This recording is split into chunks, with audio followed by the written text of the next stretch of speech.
Welcome to Spyder Auto. Today we're making a taillight installation video on a 1999 to 2004 Jeep Grand Cherokee. Only tool needed for this install is a Phillips screwdriver.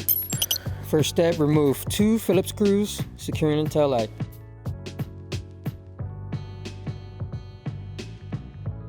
Next, go ahead and unseat your taillight. After that, you're gonna slide up the red clip to unlock the connector. Then press on the tab, disconnect. Go ahead and bring over your taillight. Plug it in. Make sure it's secure. Slide the clip in place to lock it.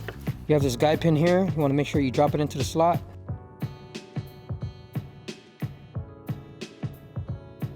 Reinstall your 2 Phillips screws, securing your taillight.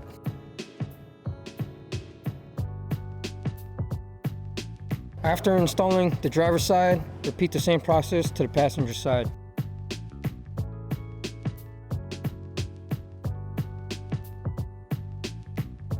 Now that we're finished installing our taillights, let's close the tailgate and test our taillight functions.